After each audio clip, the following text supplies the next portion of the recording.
Bom dia, boa noite, meus amados. Desculpa aí, estava aqui colocando aqui o nosso estudo para essa noite. Então, daqui a pouquinho, vou dar aqui mais alguns minutos, vou dar alguns avisos e aí a gente então começa o nosso estudo doutrinário. E também hoje nós temos o nosso tempo de oração. E aí você pode fazer o seu pedido de oração aí, tá bom? Na nossa linha aqui do tempo. E lembrando que, como é o nosso estudo doutrinário, você pode participar dando aí a sua opinião, dando a sua sugestão, participando ao vivo conosco também.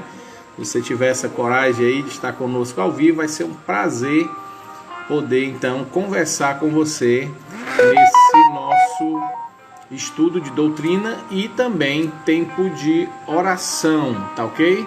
Então fico esperando aqui a participação dos irmãos com os pedidos e também com os agradecimentos, para a gente anotar aqui e então fazer no final o nosso tempo de oração.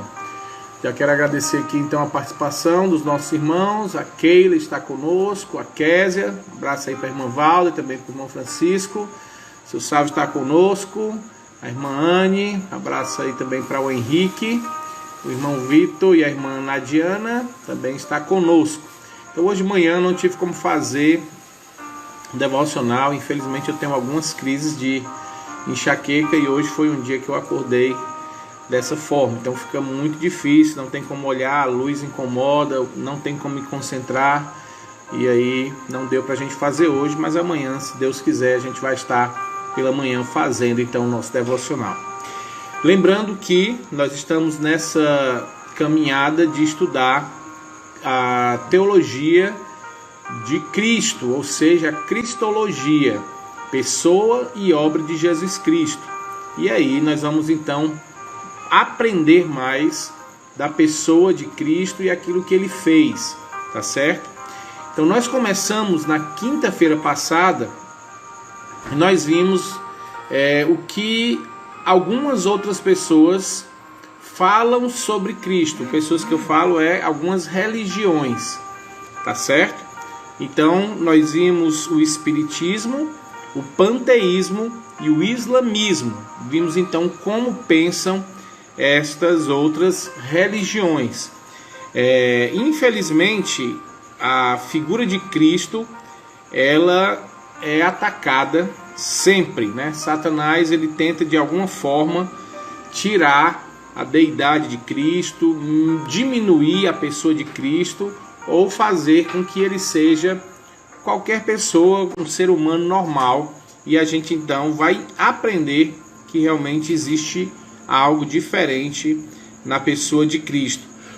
Então nós vimos que no espiritismo ele é apenas um grande exemplo de homem. Ele é um homem que chegou a uma maturidade, um alto índice, elevado grau de espiritualidade, e aí por causa disso ele então é reconhecido.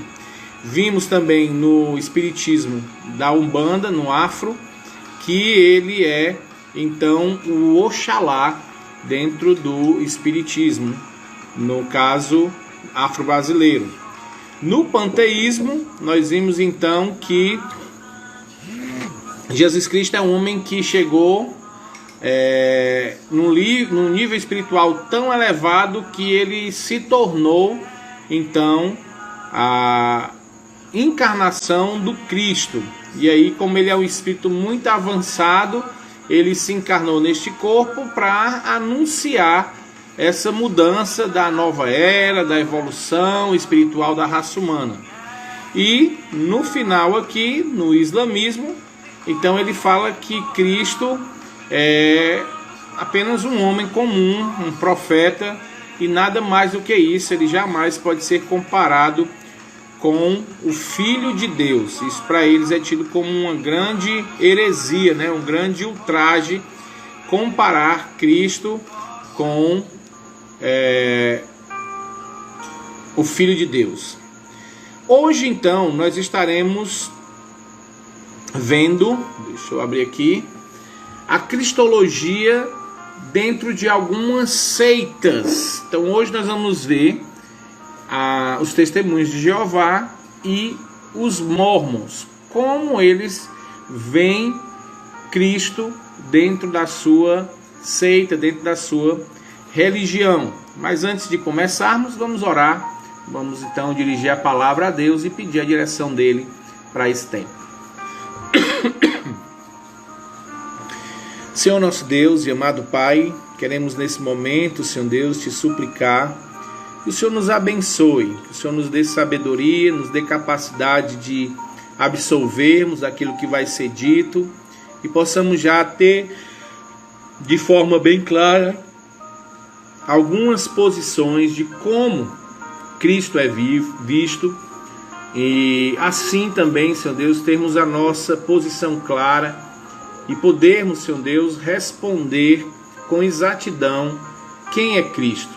Assim como Cristo perguntou aos seus discípulos: e vocês, quem dizem que eu sou?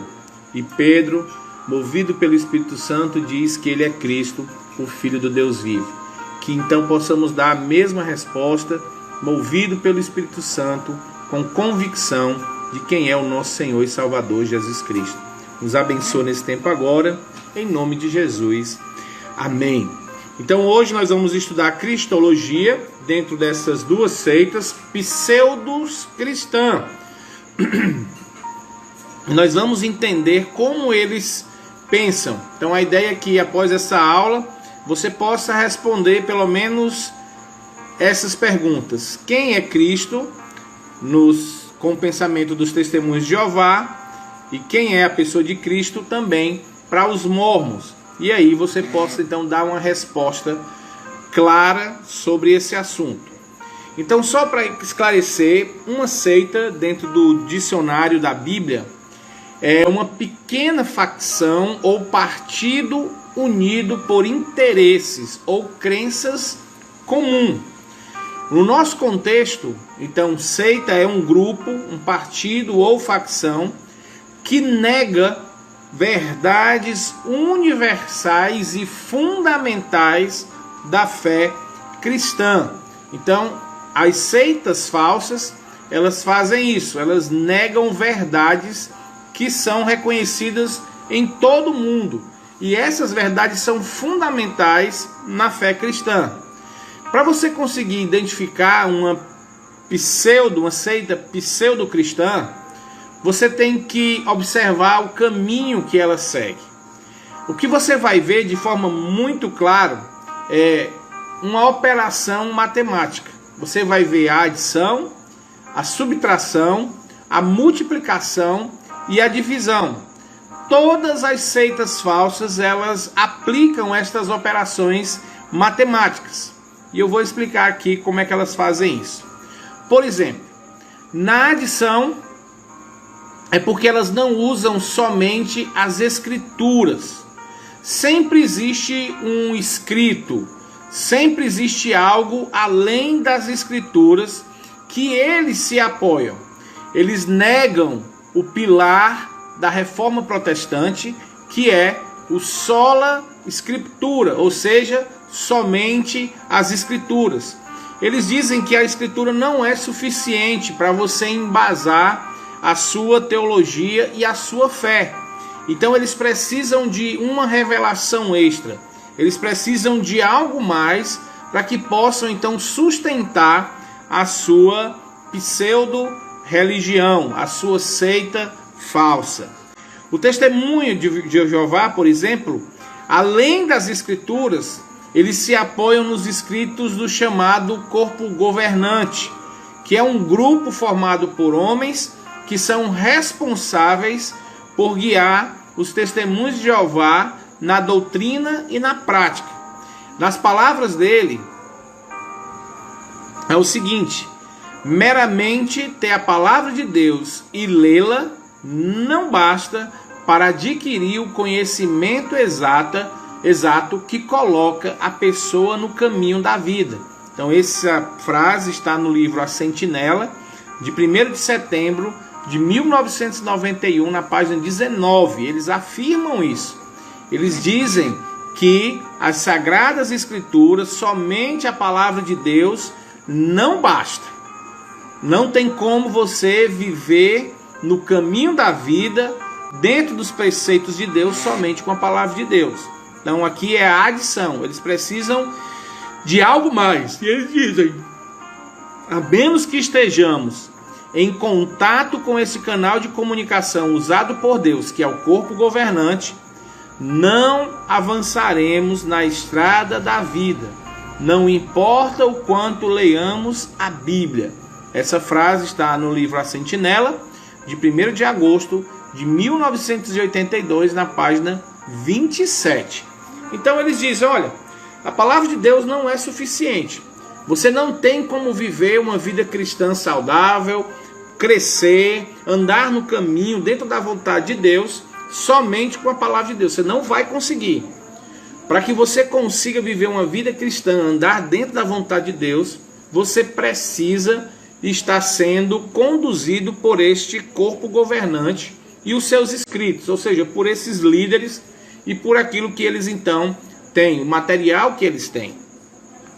Os mormons, por mais que façam das escrituras, eles não usam somente isso, ele usa os livros dos mormons, e que foi escrito pelo fundador deste grupo. Ele diz o seguinte, nos ensinamentos do profeta Joseph Smith: declarei aos irmãos que o livro de Mórmon era o mais correto de todos os livros da terra e a pedra angular da nossa religião. Ou seja, a Bíblia já fica aqui completamente fora. Dentro da religião, né, dessa seita pseudo-cristã, a Bíblia não presta. Fala pessoal, beleza? O que vai valer dentro dessa religião é o livro dele, o livro dos Mormons, escrito pelo seu autor, Joseph Smith. Na subtração, então, as seitas sempre rebaixam a pessoa de Cristo de alguma forma, ou elas vão subtrair algo da natureza de Deus. Elas subtraem a divindade de Deus na natureza humana. Então eles dizem que Jesus Cristo não era 100% Deus e 100% homem. Eles dizem apenas que Jesus Cristo era homem. E aí vão dizer como profeta, como alguém que chegou a uma maturidade muito elevada. E isso não passa disso, ele não é Deus e não afirmam isso de forma nenhuma. Ou seja, na adição, eles não aceitam somente as escrituras. Na subtração, eles não aceitam somente Cristo. Eles então rebaixam a pessoa de Cristo e somente as escrituras ele coloca os livros dele, ou somente os livros dele são válidos. Na multiplicação, eles dizem que Jesus não é suficiente para salvar. Não é somente Jesus que salva. É necessário as boas obras, é necessário algo mais que some a Cristo, que seja multiplicado, para que eles possam então ser salvos. Então, com isso, eles negam aí pelo menos 3 pilares da reforma protestante, que é o solus Christus, que é somente Cristo, sola gratia, que é somente a graça, e sola fide, que é somente a fé. Então eles negam isso e consequentemente eles acabam negando o outro, que é soli Deo gloria, ou seja, glória somente a Deus somente a glória. Então os testemunhos de Jeová acreditam que a salvação é como, para conseguir você tem que ter obras. E eles dizem o seguinte: trabalhamos arduamente com o fim de obter a nossa própria salvação. Isso está no livro Nosso Ministério do Reino, de dezembro de 1984, na primeira página desse livro. Então eles afirmam que você tem que conseguir sua salvação por esforço. Por isso que eles têm aquelas revistas, né? Eles ficam lá andando, batendo de porta em porta, tendo que vender aquelas revistas para poder manter a sua seita e também para conseguir, através das obras, a salvação. Os mormons também, eles seguem o mesmo caminho. Ele diz: o homem tem que fazer o que pode para a sua própria salvação. Isso está escrito no livro Doutrina da Salvação, na página 91, no volume 3, tá certo? Então esse livro diz exatamente isso.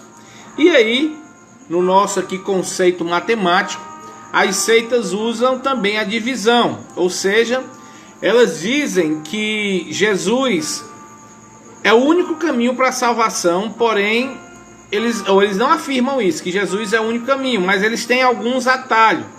O caminho da salvação é dividido, ou seja, não há salvação, primeiro, para quem não faz parte da sua seita. Eles são exclusivistas, e esse é o pensamento dos testemunhos de Jeová.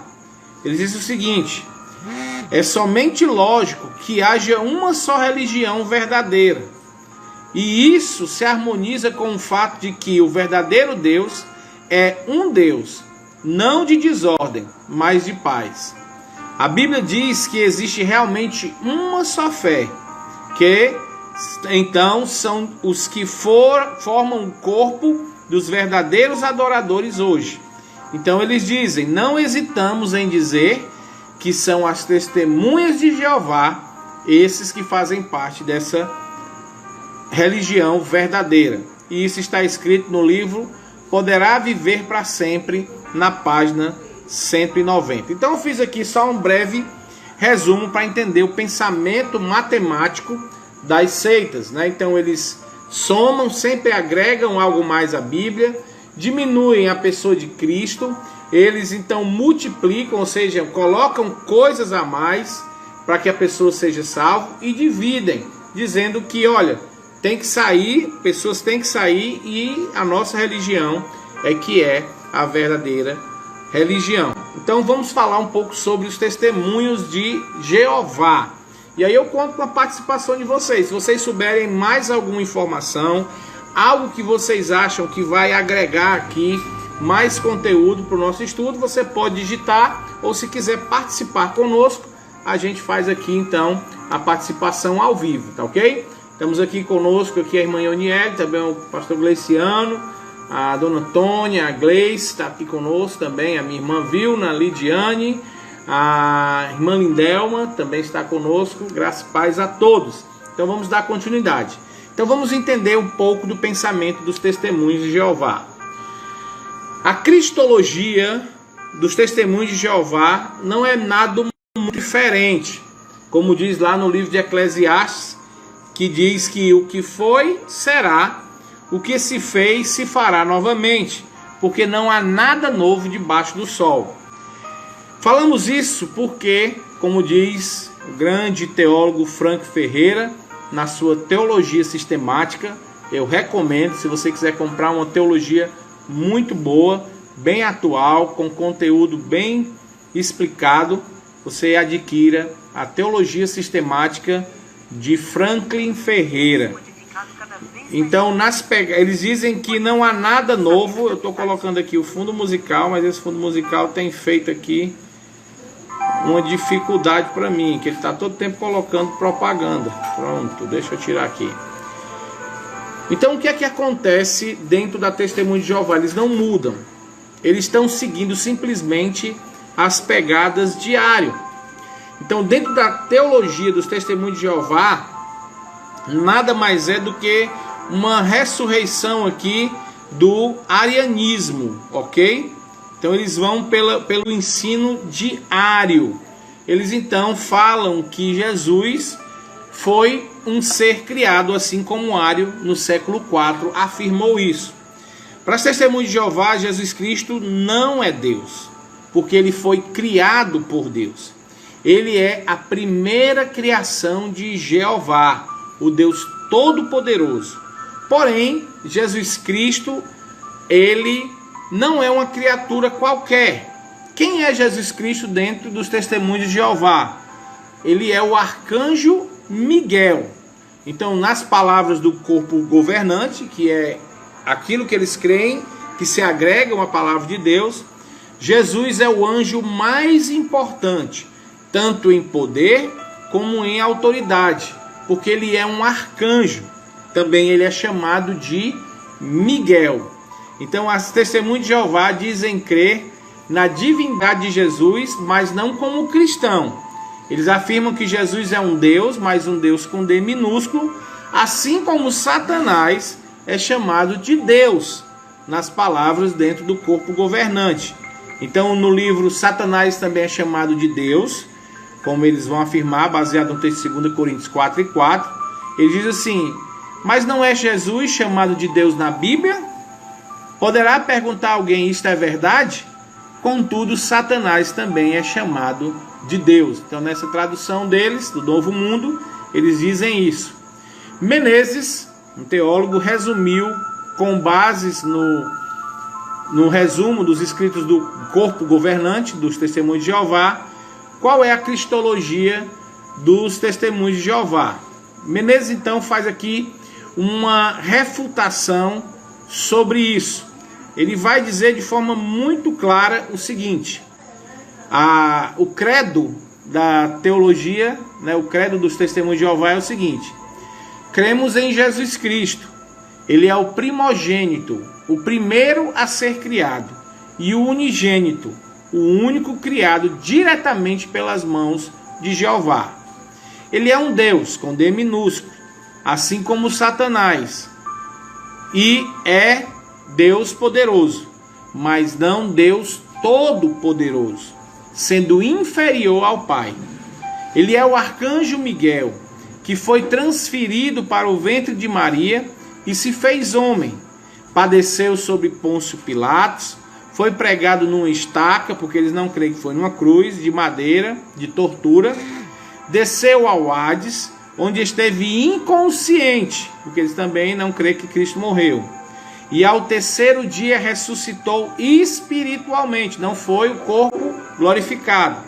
Subiu ao céu e está assentado à direita de Jeová, e já voltou visivelmente em 1914, esperando o momento para começar a batalha do Armagedon e instaurar o paraíso celeste. Então aqui Menezes faz aqui o credo apostólico dos Testemunhos de Jeová no que se diz respeito à pessoa de Cristo. Ou seja, Cristo, ele é primogênito porque foi o primeiro da criação. Ele é unigênito não é porque ele é o único filho de Deus, mas porque ele foi criado, o único que foi criado diretamente pelas mãos de Jeová. E aí já entra em contradição, porque Adão também foi criado pelas mãos de Jeová e Eva também foi criada pelas mãos de Deus. Então já entra em contradição. E diz que ele é um Deus, mas um Deus com um D minúsculo. Não é o Deus todo-poderoso, mas é um Deus poderoso. Ele tem poder, mas não todo-poderoso, porque ele está abaixo de Jeová. Então essa é a ideia dos Testemunhos de Jeová, ok? Então Cristo não é Deus. Os mormons, então, eles ensinam o seguinte: que Deus é um homem e o seu nome é Elohim. Ele, por ter sido obediente ao Evangelho, alcançou a divindade, mas não na terra, nem no céu. Foi em outro planeta. Jesus, no mormonismo, é chamado de Jeová, o primeiro filho espiritual que Elohim teve com uma das suas muitas esposas. Essa foi a primeira vez que Jesus foi gerado. Ele também teve outra geração, quando Elohim teve relações sexuais com Maria, que era virgem até então. Essa ocasião foi quando Jesus então encarnou. Fica então evidente que os mormons creem que Jesus foi criado, porque houve um tempo em que ele não existia. E aí está tirando exatamente quando a Bíblia diz que no princípio era o Verbo, e o Verbo estava com Deus, e o Verbo era o próprio Deus. Então eles acabam desfazendo isso. Além disso, o pensamento do Mormon, ele diz que Jesus teve pelo menos 3 esposas e vários filhos. E diz também, olha aí o absurdo, que ele é o irmão espiritual do diabo, de Satanás. Então esse aqui é o conceito de Joseph Smith, o criador do mormonismo, e está baseada aí no texto dele, nos livros dele. Essa é a doutrina de Cristo para os mormons. Então, meus amados, fica algo altamente distorcido. A condição de se entender isso é triste. Mas vamos então entender o que é que a palavra de Deus diz. A palavra de Deus diz em João capítulo 1, versículo 4, que o Verbo se fez carne e habitou entre nós. João capítulo 1, versículo 14 vai dizer isso. E os apóstolos, os discípulos vão dizer: e vimos a sua glória, como a glória do unigênito do Pai. Então eles viram que Jesus era Deus, o Logos. Quem estuda pedagogia vai entender esse pensamento do Logos, né? vai entender qual era a defesa. Quando você vai estudar pedagogia, você vai ver isso. E também quem estuda filosofia vai entender que na ideia da filosofia, o Logos era o verbo, era aquilo que tinha todo o sentido, tudo estava no verbo. Eles falavam muito disso. Então os discípulos dizem: olha, o Logos, o verbo que é tão debatido entre os filósofos, é Jesus. O verbo é Deus. E o verbo se fez carne. A voz de Deus habitou entre nós. E vimos a sua glória, como do unigênito Pai. Né? A irmã Lindelma aqui está dizendo misericórdia. Né? Infelizmente esse é o pensamento dos mormons e dos testemunhos de Jeová, né? Dizer que Jesus é irmão de Satanás e que Jesus teve esposa e 3 filhos, né? Ou 3 esposas e vários filhos.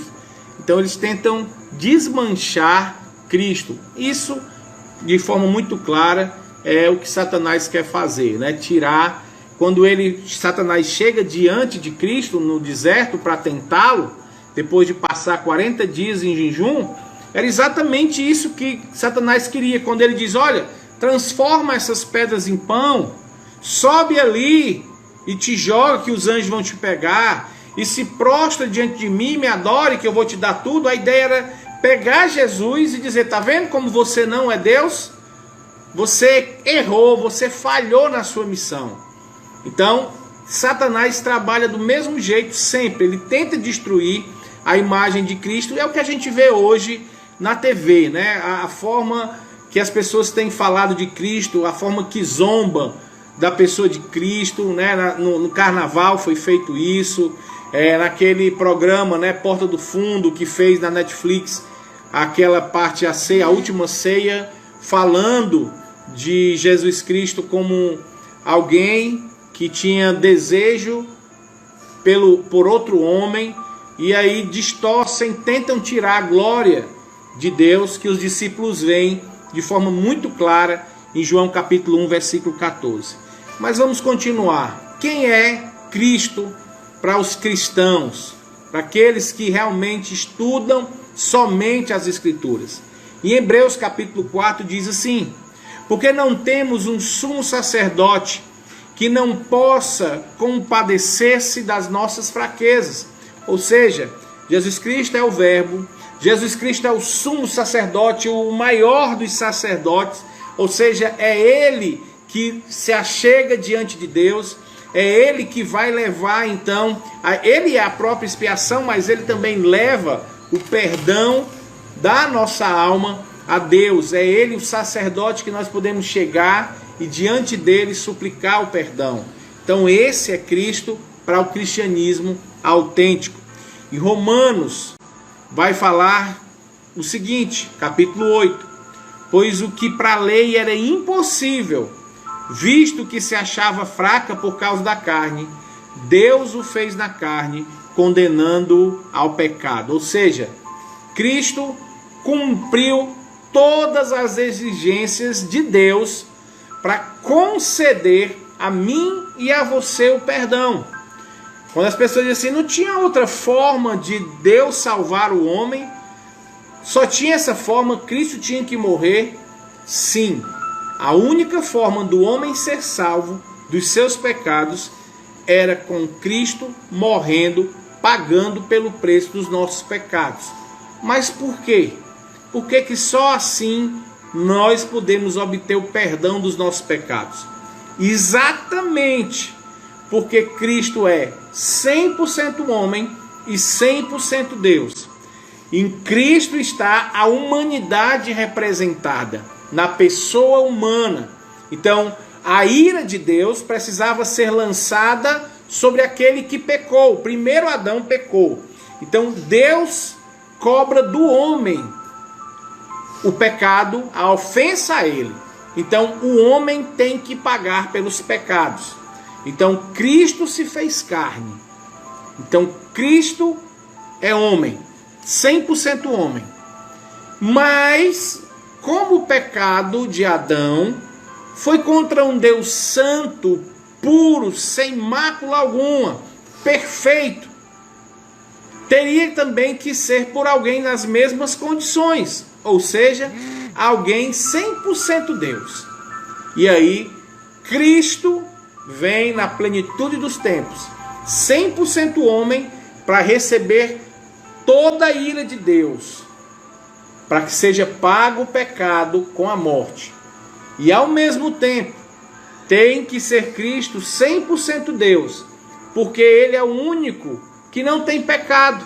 Era o único que tinha condição de chegar diante de Deus e dizer: eu posso pagar pelo preço do pecado dos homens, porque eu sou homem e vai vir sobre mim a tua ira, e porque eu sou Deus, santo sem pecado, eu satisfaço a sua exigência de ser alguém santo assim como o Senhor é.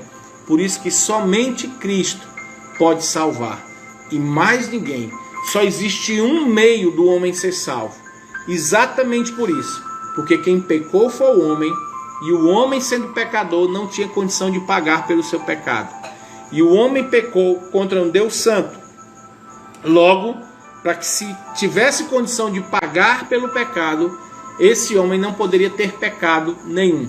Então, todas as exigências recaem somente sobre Cristo. Dá vontade de dizer glória a Deus, né? Que coisa maravilhosa! Como Cristo supre aquilo que precisamos para termos condições de sermos salvos. Nada nesse mundo, nada vai poder nos dar a salvação. Ninguém tem condição alguma de nos salvar a não ser Cristo Jesus. O que era impossível para a lei, que era se cumprir toda a lei, Cristo então mostra, porque a carne não deixa, a carne é fraca, pecamos, então Cristo cumpre tudo aquilo que era impossível e nos dá a salvação de forma gratuita. E aí, como é que eu provo que Cristo é Deus? Mateus capítulo 1 diz: a virgem ficará grávida e dará à luz um filho, a quem chamarão de Emanuel. E qual o significado do nome Emanuel? Deus conosco. O nome de Cristo, Emanuel, diz exatamente que ele é Deus e ele iria habitar conosco. Então, amados, não tem como dizer que Cristo não é Deus. O seu nome afirma quem ele é. O nome dele será Emanuel, porque o seu nome significa Deus conosco. E nós vemos então a aprovação de Deus em Cristo. Em Lucas capítulo 1 diz: o Espírito Santo virá sobre ti, e o poder do Altíssimo te cobrirá com a sua sombra. Aqui o anjo falando como Maria ia então conceber Cristo Jesus. Não teve o ato conjugal, o ato carnal, não teve uma relação sexual com o homem. Então ela não foi maculada com o homem, com o pecado. E também não teve de forma alguma um ato sexual entre Deus e Maria, como diz os mormons. Foi o Espírito Santo, o texto é muito claro. O Espírito Santo veio sobre, ou seja, cobriu sobre ela. E o que é que diz? O poder do Altíssimo te cobrirá com a tua sombra, e ali então Jesus Cristo seria como um ato miraculoso, extraordinário de Deus. Então, Cristo foi colocado no ventre de Maria, foi concebido no ventre de Maria, sem ser maculada, sem ter relação alguma. Não houve jamais a possibilidade disto acontecer. E aí, nós então vemos em 1 Timóteo, Paulo falando para Timóteo que Jesus Cristo é homem. É o homem. Ele é 100% homem e 100% Deus. Diante dessas afirmações bíblicas, que confiamos na inerrância da palavra de Deus, em Salmo 119, versículo 11 diz: porque há um só Deus e um só mediador entre Deus e os homens. Quem é esse Deus? Cristo Jesus, homem. Olha como o texto é claro. Só há um Deus e só há um mediador entre Deus e os homens. Não tem como. Quem é? Cristo Jesus, o homem. Só tem uma forma do homem ser salvo. Somente através de Cristo. Somente Cristo pode nos salvar. Somente Cristo pode nos conceder o perdão dos pecados. Somente Ele cumpriu todas as exigências que Deus assim colocou para que houvesse a remissão dos pecados para mim e para você. Por isso que Cristo, para mim e para você, é Deus, porque Ele é 100% Deus. E ao mesmo tempo, Cristo é homem, porque Ele tinha que ser homem para poder pagar pelo meu pecado e pelo seu pecado. Diante disso, nós louvamos e dizemos: somente Cristo. A nossa salvação não pode ser com Cristo e mais alguma coisa. A nossa salvação é somente em Cristo. A nossa fé é somente em Cristo. Nós não precisamos criar, inventar história de carochinha como essa, de dizer que Jesus é Miguel, que Deus teve relações carnais com Maria para que ela pudesse então gerar, dizer que Jesus é irmão do diabo. Então são coisas absurdas que vão completamente fora do racional e que menosprezam o nosso Senhor e Salvador Jesus Cristo. Então, amados, essas seitas se reúnem para denigrir, para tentar de alguma forma macular a imagem de Cristo. Ele foi perseguido desde o começo. Desde o começo Cristo foi perseguido. Ele foi procurado desde o começo, desde de nascido. Ele foi procurado para ser morto. O rei queria matá-lo, manda os magos saber onde é que estava para executá-lo. E como os magos veem que ele é Jesus, o Messias, eles não voltam, não dizem nada. Então começa-se a busca e a matança das crianças, para que então Jesus possa ser morto. Então veja como a história é sempre a mesma. Jesus está sendo perseguido, não é de hoje. Ele sempre foi perseguido. Sempre tentaram acabar com a vida de Jesus, inclusive hoje, com a teologia falsa, com as seitas falsas.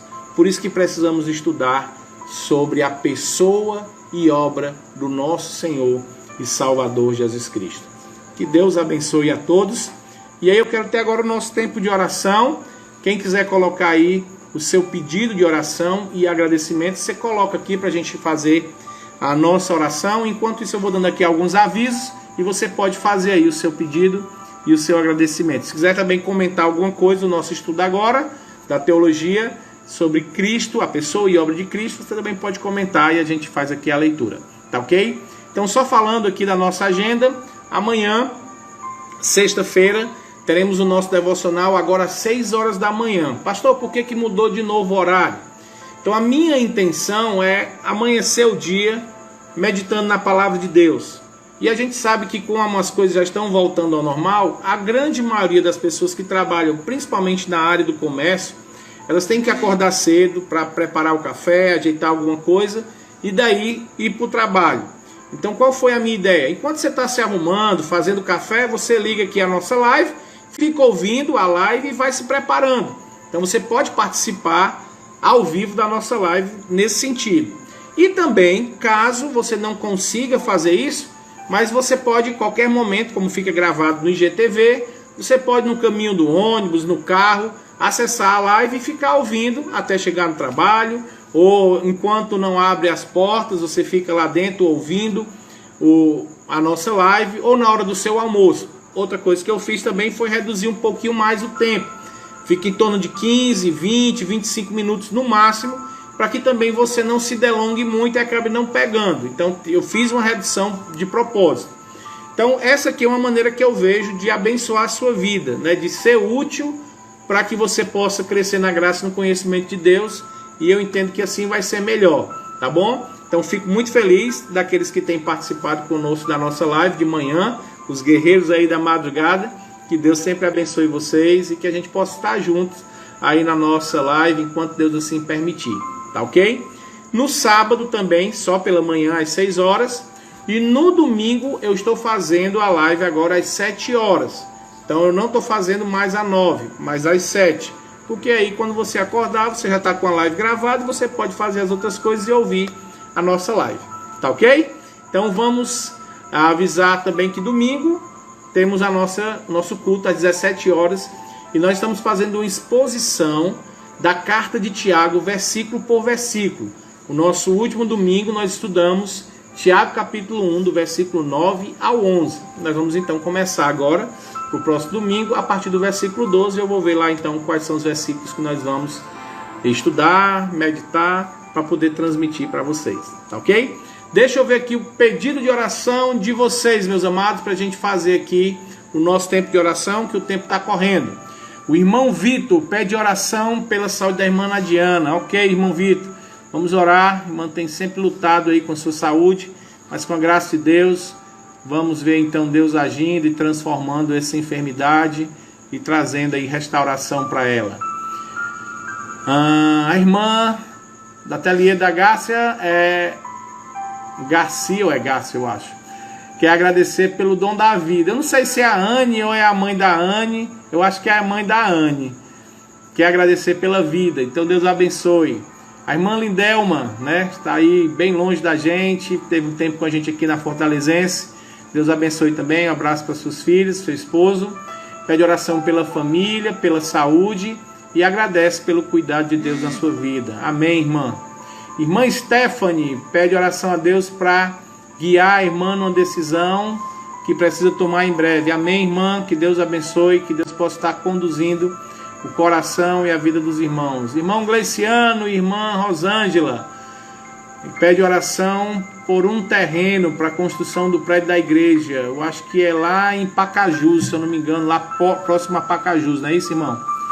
É a sogra, ok, irmã? Tá certo.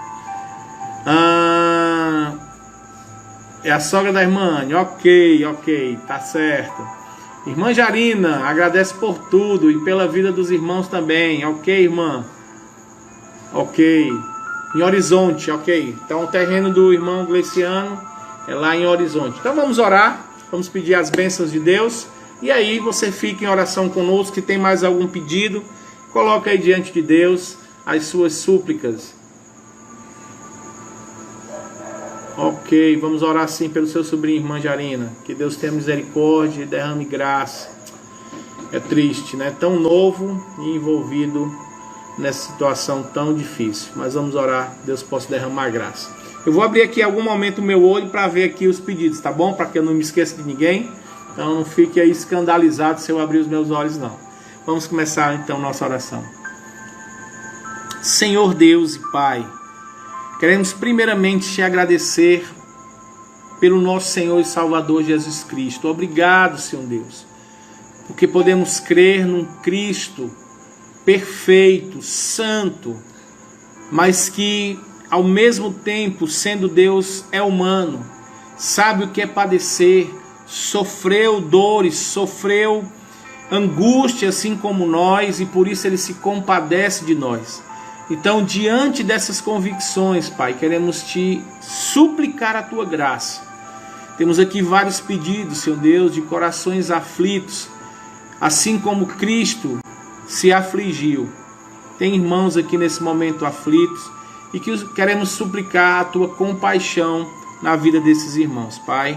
Queremos primeiramente te pedir pela saúde da irmã Nadiana, que o Senhor possa estar restaurando a saúde dela, curando, Senhor Deus, essa enfermidade que tem feito ela sempre ter alguns sofrimentos, algumas dores, que isso é tão difícil para a irmã. Que o Senhor possa estar tratando, Senhor Deus, da saúde dela e restaurando a saúde da irmã, sendo da tua santa vontade, Pai. Queremos também te pedir pela irmã Zélia, pela saúde da mãe dela e pela saúde dela também, que o Senhor possa estar curando, restabelecendo completamente qualquer sequela, Senhor Deus, na saúde delas duas. Pai, derrama a tua graça também. Te peço também pela irmã Lidelma, pela sua família, por tudo que o Senhor tem dado, abençoado, suprido, Senhor Deus, ela te louva por isso e te louvamos juntamente com a tua serva, Senhor Deus, por tudo que o Senhor tem feito na vida da sua família. Abençoa aquele lá, Senhor Deus, suas filhas, seu esposo e a vida da irmã. Que continuem buscando fazer sempre a tua vontade onde estiverem, Pai, para a glória do teu santo nome. Queremos também te pedir pela irmã Stephanie, pelo irmão Daniel, pelo pequeno Joel, Senhor Deus. Abençoa, dá sabedoria, direção, Senhor Deus, nas decisões que eles precisam tomar. Que o Senhor possa, de forma muito clara, Senhor Deus, dar condição para que ela entenda que aquilo é a tua vontade, Pai, e assim ter paz no coração, ter convicção de que está fazendo aquilo que te glorifica e que te agrada. Pai, faz isso para a glória do teu santo nome na vida dessa família. Também te peço pelo irmão Gliciano, pela irmã Rosângela, que tem o desejo, Senhor Deus, de comprar esse terreno para construir um local de culto onde a igreja possa estar junto, louvando o teu nome lá em Horizonte. Que o Senhor dê essa condição, Pai, teu nome seja pregado e glorificado lá, e essa igreja, Senhor Deus, seja luz onde elas estiverem, Pai. Também, Senhor Deus, queremos te pedir pela sogra da irmã Anne, pela família da irmã Anne, também, Senhor Deus, pela irmã Jarina, pela vida dos irmãos, ela te louva, que o Senhor possa continuar abençoando os planos, os projetos dela. O Senhor sabe, Senhor Deus, os desejos, aquilo que ela projeta para a sua vida espiritual. Então firma, Senhor Deus, cada vez mais essa irmã na tua vontade. Mas também te peço pelo sobrinho que tem entrado, Senhor Deus, pelo vazio e pela contaminação do pecado em um mundo que é cruel hoje, que não perdoa, Senhor Deus, que Satanás tem dominado fortemente.